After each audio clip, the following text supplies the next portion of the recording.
quería ganar dinero porque esa era mi tirada. Yo no traía papeles, mucho menos pasaporte. Me aventé cruzando cerros, yo solito y sin coyote. Hi, I'm Robin Hoffman. I'm a public artist here in Charlottesville, but right now I'm in Mexico. And I'm in the very famous studio, Frida Kahlo's studio. I just can't believe it. I mean, I'm looking around here and I'm seeing some of the most fantastic sculpture and innovative usage of some traditional colors, some traditional shapes, some traditional ideas, and then some nuanced ideas. So about that time in history with Diego Rivera and Frida Kahlo, they were looking at different esoteric ideas. It started with communism, which wasn't very esoteric, it was kind of a conventional thing, but they also looked at other ideas besides traditional religious ideas in terms of expression and usage of different materials and that sort of thing. And in an esoteric point of view, which they evolved into, they started looking at mystical things, like why is there a coincidence or whatever. But ultimately what happened is they changed the way people do art.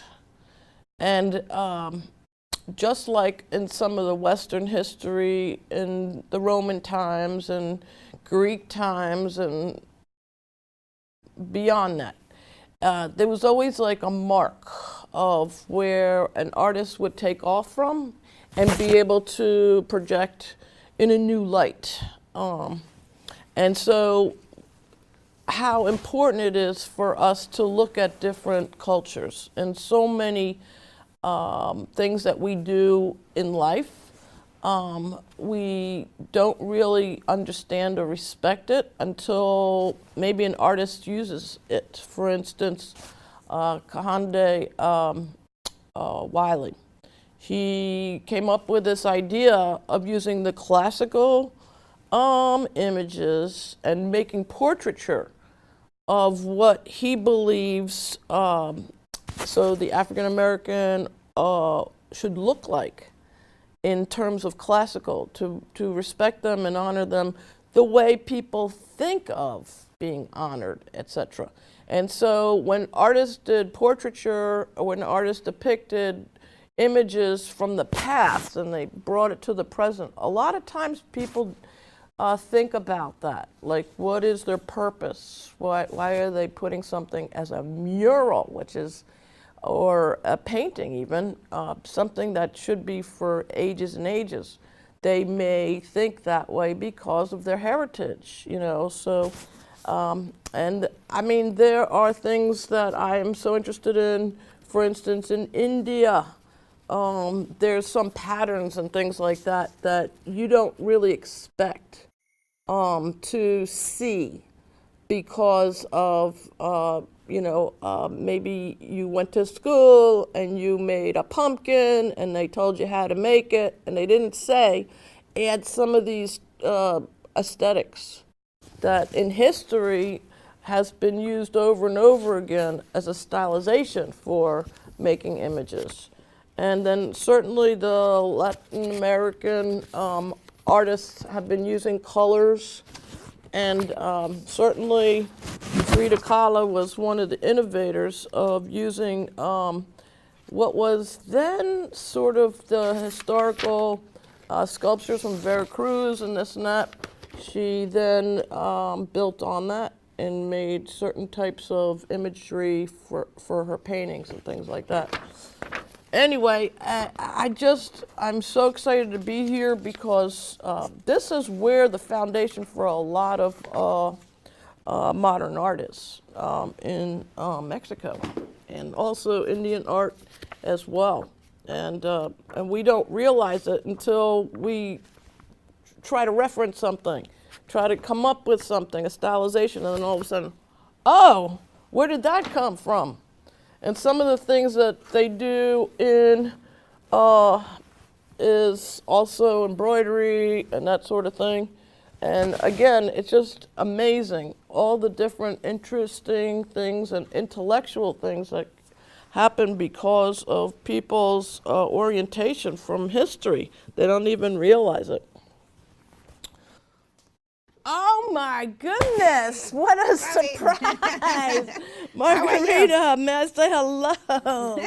Oh my goodness, so good to see you. Nice to see you.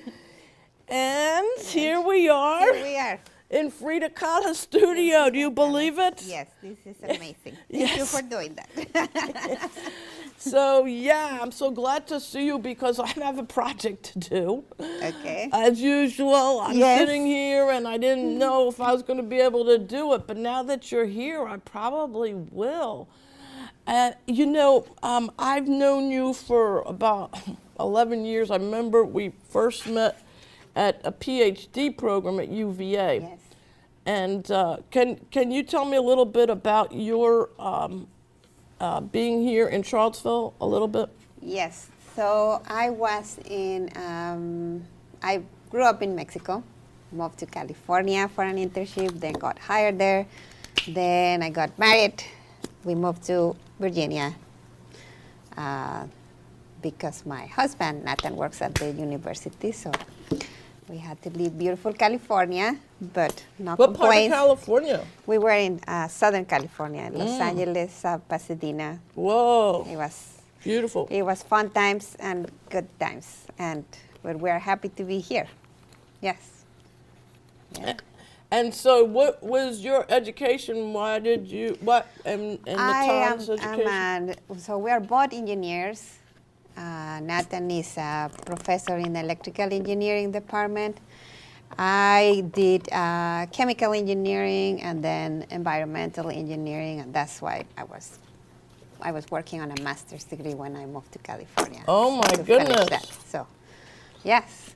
And then, so while you're here in Charlottesville, how I met you is the PhD program, and we were watching films Movies. Together. Yes, International Movie Club. Yes, that was so much fun. It was so much fun. Yes. And then we went to, shoot, I was going to remember, oh gosh, what's the name of that restaurant? Martin's. San Martin's. St. Yes, Martin's. to discuss the movie over a pint of beer. Oh my gosh, and other things. Yes. And I remember at that time, there was the beginnings of what I knew about, because you guys were all immersed in the academics. You didn't really pay attention to what was going on a lot, like in Yes. terms of economics. And I was like yelling, "Oh my God! You don't know this. The bubble's gonna burst. We're gonna have 2008. It's gonna go bad, and it's because they're selling mortgages and blah blah blah." And everybody was like, "What are you talking about?" And then about 2 years later, it happened. But it's the same thing now with immigration. It's that a lot of people who are involved with their families at school and everything else, they don't know what's going on. Yes. So Yes. while we're doing this, can Okay. you help me? Yes. So what are we doing? Okay, so in the same sort of celebration of Frida Kahlo, I'm making lamps out of this. Okay. Somebody already designed them. All right. So what happens is it's a sheet of metal that was cut for roofing. Oh, yeah. And then I primed it. It was already primed. So it actually became a part of a bus that I did for a mural. But now I did this scenery for a landscape for plein air for this year for Flow Fest. And I didn't know what to do with it. And so a friend of mine is like an engineer, tinkerer, Yes. made a lamp out of it. So these are going to be solar lamps. Sounds good. So once you decide, and then I thought, well, here's some things that you might be Yeah. familiar with, patterns or yes. whatever. And you were a These are painter. nice. You do landscape drawings also. You made a wonderful I- book that I saw of your journal to a Yes. trip. Yes. Yes. What do you- Yeah, I'm still doing that kind of thing. Yes. I like. Which, Like you doing. know, and to me, you're like a genius. And so for me, it's that, you know, a lot of, over the years, I'm old, but a lot of times people would say, you know, science and art and engineering, They all got together. they all go together finally. And do you have STEAM in your schools with your daughters yet? I know there's STEM, Yes. but you have STEAM too? Yes, they do have. See, Yes. that's new. Yes. Do you know about that? Yes. So let's paint Yes. while we talk. Well, Yeah. you have your red. You I a have my red. I have everything. All right, so Got it. got it. So Everything. yes, let's paint while we talk. It's fun.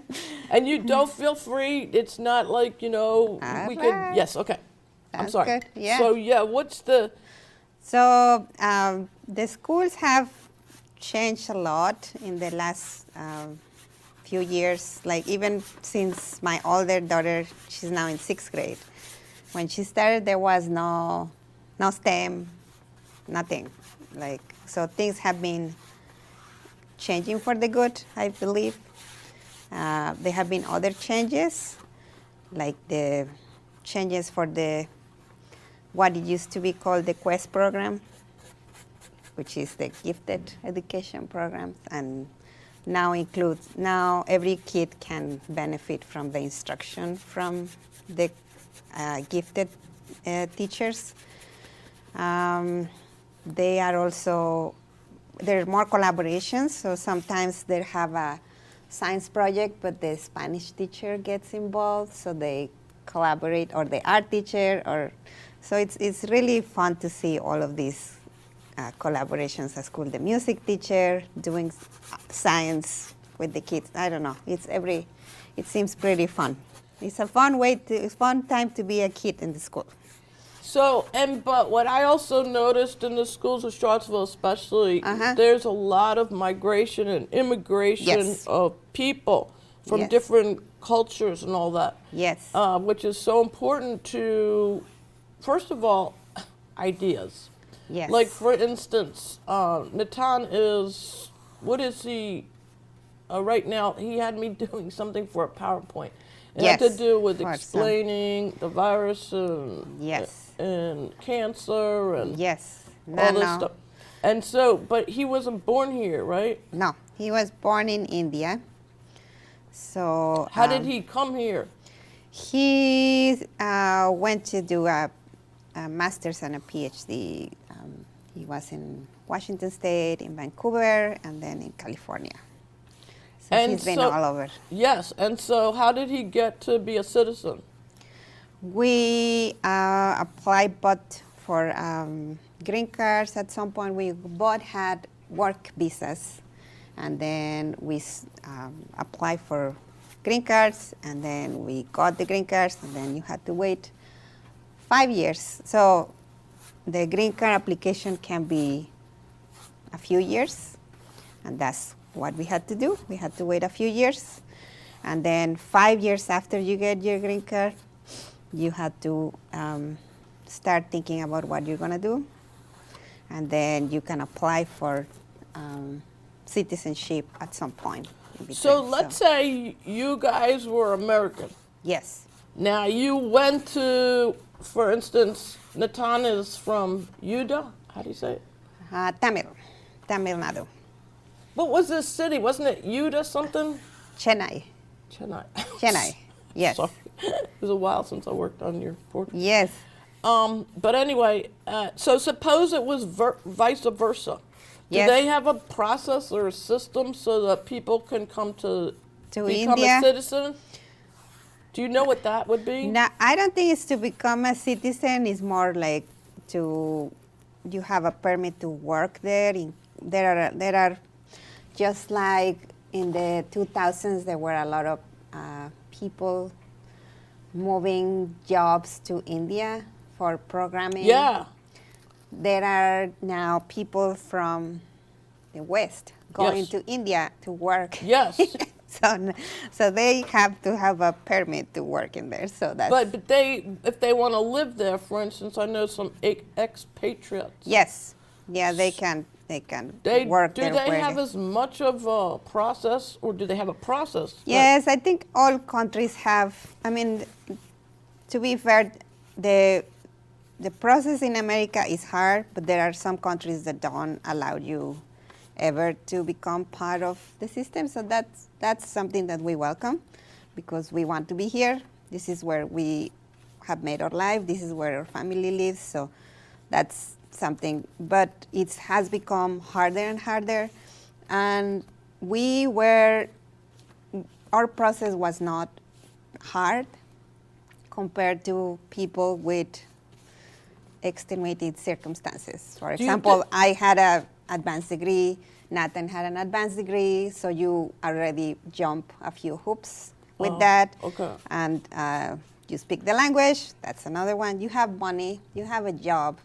It's not as if you're coming with nothing, or you are escaping persecution, or fearing for your life, or that kind of thing. So that's process. There's different process, and so even for somebody to come and visit the country, if they don't have X number of money in the bank account, they will not get a visitor visa. People who want to just come and go to Disneyland or whatever, they don't get to do that if they don't have money. That's the main thing. So now people who are coming right now and are escaping violence and climate change and all sorts of things, they don't have the resources. They are fearing for their lives, and doesn't seem to matter at this point. There are a lot of families now, whoever was able to make it through the process, that are now part of our community, and it's very important for all of us to think about that and do something about it. So here in Charlottesville, and this is why also I know you're a very good resource for Charlottesville in terms of being able to share with us what your children are going through. I mean, in the schools, like the idea that your principals are key, right? Yes. So some of the programs, for instance, they do with culture sharing, or like I know your girls are gorgeous, and they do these performances every year. Can you tell us about those performances? Yes, they train with a very good teacher in Richmond, Padmarani Rasayakantu, for a classical dance from India, Bharatanatyam. So they like to share that when there is multicultural, our international day at their schools, and they did some of that this year. And sometimes it's a toss-up, like, what am I going to do? Am I going to do India? Am I going to do Mexico? So they have choices to do. But it's very important for the schools to recognize and celebrate the diversity that they have in their schools. Why? Why? Because that makes not being many times the problems begin because we fear the other, the one that doesn't look like us, the one that doesn't act like us. But also, and it's because we don't know them. We have no idea who they are. It adds to the culture. Yes. Which is what people need to be able to diversify their ideas and to create new things and to also enjoy new things. Yes. It's a process. It's not like you can say, okay, everybody go to Egypt. Yes. And become Egyptian and enjoy the culture there, blah, blah. Before you go to Egypt, hopefully you're going to learn something about the food and the atmosphere and the way people are living, if they're living in family. Just like here, like when people migrated in Brooklyn. Yes. When I was coming up in in the 70s and 80s. They would have these 10-block radiuses of like Hungarians because everybody knew like you could come here and actually join your culture and your community and have the food that you grew up with and all that sort of stuff because you moved in proximity to somebody who had moved before. Yes. And it was word of mouth. And actually, I moved from New Jersey to Brooklyn. That was a big migration. I want you to know that my sisters landed up with their families. They raised their kids in Pennsylvania. Okay. We're so totally different because of that. Yes. And not because of my parents. My parents are from New York. But trust me, I can't even imagine what it's like coming from a different country. Yes. Yeah, it is. I mean, it has its challenges, but you do adapt and you learn. And you also want to preserve your culture, so you do what you need to do. Well, for instance, my culture, when I grew up, I was sort of, not really, but kind of in the Orthodox Jewish community. Yes.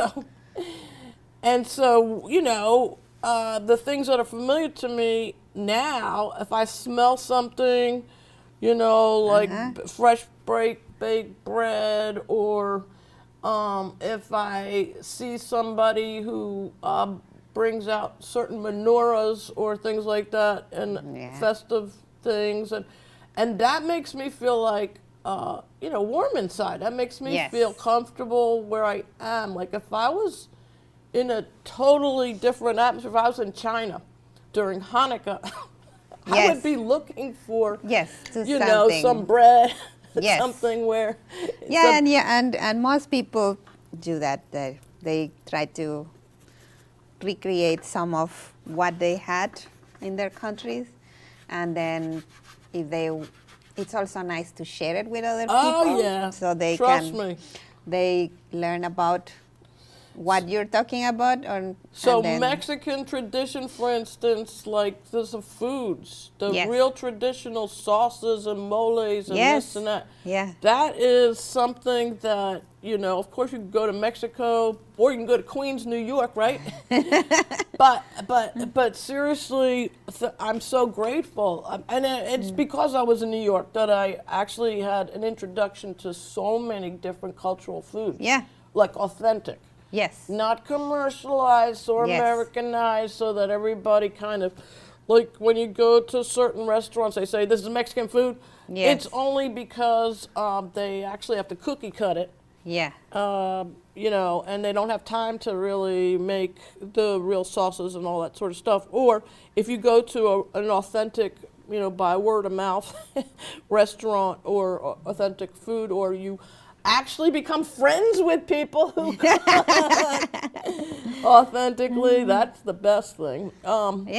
But, you know, we have a terrible problem here in the United States right now. I think it's because in a lot of countries there's been this idea that, oh my goodness, everybody's going to take my jobs or something like that. Yes. That happened before in history. But we, for instance, Ellis Island. My grandparents went through Ellis Island. But we had a process done in Ellis Island, but it wasn't as difficult as it is now because of the way the transportation is. You know, there's different transportation, there's different ways of people getting here or having to get here. So there's a different process, but we're talking about it for like 20 years now, that we needed a new process. We needed a way for people to be able to comfortably come in here with their families as they needed to and be processed into the country by, you know, like the Ellis Island type of thing. You go to court and then, you know, the judge tells you, yes, you can, you know, do what you need to do and that sort of thing. Yes. But right now we have a mess, right? Yeah, they are. It's been 2.5 years of fast-tracking immigration trials. I have a good friend who's very involved on that, and I follow her trajectory and support her efforts. But it's very difficult for anybody to try to immigrate You can't right even now. imagine your girls being separated from you. No. Just because you need to be in a safe place. Yes, yes. And Yes. I personally know your girls. I know my sister's kids. I mean, I know people's children. I just can't even imagine what's going on right now. And then we have people like Building Goodness and other nonprofits that are actually going to the border Yes. and they're trying to help.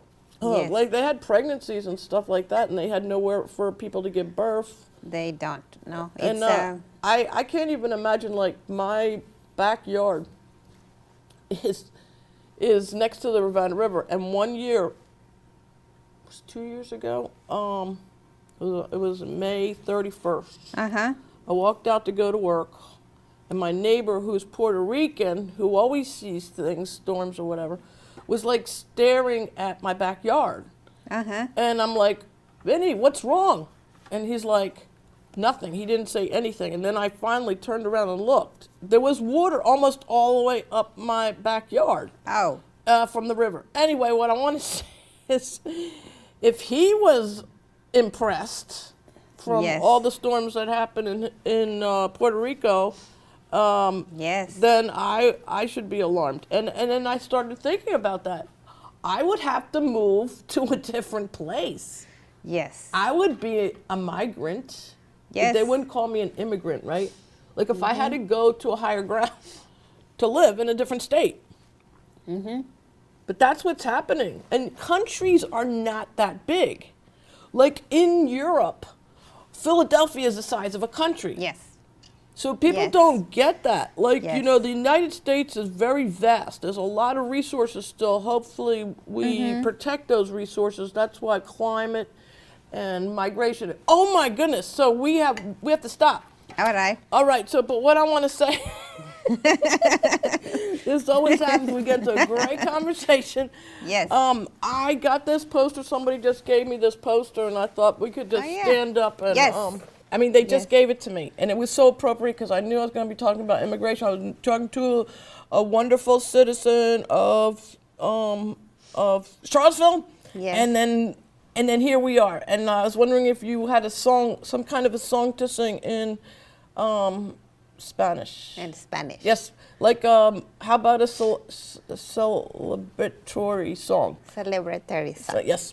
Okay. So, Feliz. yeah, we can go with Feliz Navidad because Yeah. it's in both languages, and then it sort of shows the joy of everybody. Okay. To come there. Let's So, go.